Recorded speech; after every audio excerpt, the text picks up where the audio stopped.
আসসালামু আলাইকুম। বাংলাদেশ বেতার, গোপালগঞ্জ। খবর পড়ছি আবুল আহসান। ফরিদপুর-৩ আসনে বিএনপি মনোনীত ধানের শীষের প্রার্থী চৌধুরী নায়েব ইউসুফ নির্বাচিত হলে ফরিদপুরকে সন্ত্রাস, মাদক ও দুর্নীতিমুক্ত এবং বৈষম্যহীন শহর গড়ার অঙ্গীকার করেছেন। প্রচারণার প্রথম দিনে গতকাল বিকেলে শহরের জেলখানা মোড় থেকে বিএনপি ও অঙ্গ সংগঠনের নেতাকর্মীদের অংশগ্রহণে একটি বিশাল মিছিল বের করা হয়। পরে মিছিলটি শহরের প্রধান সড়ক প্রদক্ষিণ করে জনতা ব্যাংকের মোড়ে গিয়ে শেষ হয়। সেখানে সংক্ষিপ্ত সমাবেশে চৌধুরী নায়েব ইউসুফ ছাড়াও জেলা বিএনপির যুগ্ম আহ্বায়ক সৈয়দ জুলফিকার হোসেন জুয়েল ও আফজাল হোসেন খান পলাশ বক্তব্য রাখেন। পরে তিতুমির বাজার ও নিউ মার্কেট এলাকায় গণসংযোগ করে ধানের শীষে ভোট চান প্রার্থী নায়েব ইউসুফ। শিক্ষার্থীদের মধ্যে পুঁজিবাজারে বিনিয়োগের আগ্রহ সৃষ্টি, বিনিয়োগ বিষয়ক সচেতনতা বৃদ্ধি এবং পেশাগত জীবনে দক্ষতা উন্নয়নের লক্ষ্যে গোপালগঞ্জ বিজ্ঞান ও প্রযুক্তি বিশ্ববিদ্যালয়ে ইনভেস্টমেন্ট ইন ক্যাপিটাল মার্কেট শীর্ষক এক কর্মশালা অনুষ্ঠিত হয়েছে। বাংলাদেশ ইনস্টিটিউট অব ক্যাপিটাল মার্কেটের সহায়তায় বিশ্ববিদ্যালয়ের ফিন্যান্স অ্যান্ড ব্যাংকিং বিভাগের উদ্যোগে গতকাল সকাল ৯টায় বিশ্ববিদ্যালয়ের একাডেমিক ভবনে এ কর্মশালাটি শুরু হয়। ফিন্যান্স অ্যান্ড ব্যাংকিং বিভাগের সভাপতি মোহাম্মদ গোলাম সারোয়ারের সভাপতিত্বে আয়োজিত কর্মশালায় প্রধান অতিথি হিসেবে উপস্থিত ছিলেন বিশ্ববিদ্যালয়ের ট্রেজারার অধ্যাপক ড মোহাম্মদ নাজমুল আহসান। বিশেষ অতিথি হিসেবে উপস্থিত ছিলেন বিজনেস স্টাডিজ অনুষদের ডিন ড মোহাম্মদ সোলাইমান হোসাইন এবং বিশ্ববিদ্যালয়ের প্রক্টর ড আরিফুজ্জামান রাজীব।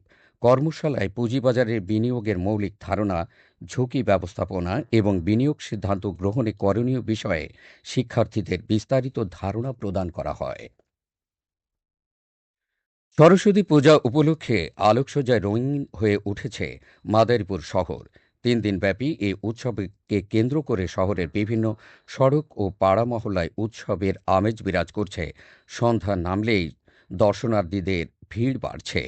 মাদারীপুর পৌর এলাকায় শিক্ষা প্রতিষ্ঠান ছাড়াও মোট ৬৫টি পূজামণ্ডপে এ উৎসব উদযাপিত হচ্ছে। তবে জননিরাপত্তার কথা বিবেচনায় এবছর ঐতিহ্যবাহী র্যালি আয়োজন করা হয়নি। সব কার্যক্রম সীমাবদ্ধ রাখা হয়েছে মণ্ডপকেন্দ্রিক আয়োজনের মধ্যে। দর্শনার্থীদের জন্য লালনগীতি, জারিগান, নৃত্য সহ বিভিন্ন সাংস্কৃতিক অনুষ্ঠানের আয়োজন রাখা হয়েছে। আজ থেকে শুরু হওয়া পূজা আগামী রোববার সাংস্কৃতিক অনুষ্ঠানের মধ্য দিয়ে শেষ হবে।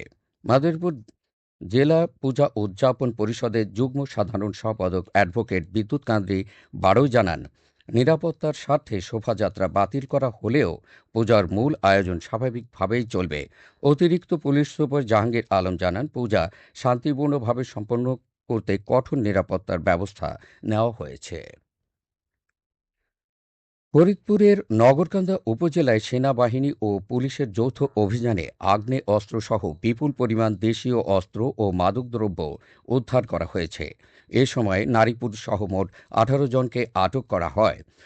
গতকাল উপজেলার লস্করদিয়া ইউনিয়নের শাকপালদিয়া গ্রামে এ অভিযান পরিচালনা করা হয়। সকাল ১০টায় ফরিদপুর সেনা ক্যাম্প থেকে পাঠানো এক প্রেস বিজ্ঞপ্তিতে এ বিষয়টি নিশ্চিত করা হয়েছে।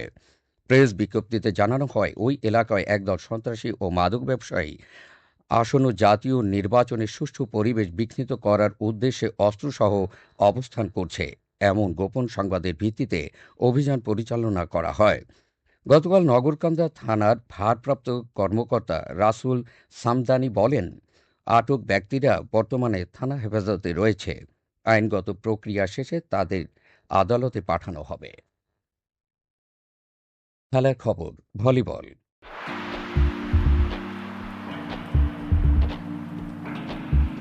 বার্ষিক ক্রীড়া কর্মসূচি ২০২৫-২৬-এর আওতায় গোপালগঞ্জ জেলা ক্রীড়া অফিসের আয়োজনে কোটালীপাড়া উপজেলায় ভলিবল প্রতিযোগিতা অনুষ্ঠিত হয়েছে। গতকাল কোটালীপাড়া উপজেলার ৯ নম্বর আমতলী ইউনিয়ন পরিষদ মাঠে এ প্রতিযোগিতার আয়োজন করা হয়। এতে উপজেলার ৪টি ক্লাবের মোট ৪৮ জন খেলোয়াড় অংশগ্রহণ করেন। প্রতিযোগিতা শেষে চ্যাম্পিয়ন ও রানার আপ দলের মাঝে পুরস্কার বিতরণ করেন কোটালীপাড়া উপজেলার সহকারী কমিশনার মাসুম বিল্লাহ।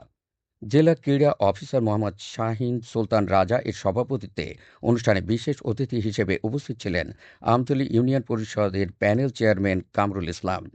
প্রতিযোগিতায় জহরের কান্দি স্টুডেন্ট অ্যাসোসিয়েশন চ্যাম্পিয়ন হওয়ার গৌরব অর্জন করেন এবং পরিক্রমা সমাজ কল্যাণ যুব সংঘ রানার আপ হয়। সবশেষে আবহাওয়া।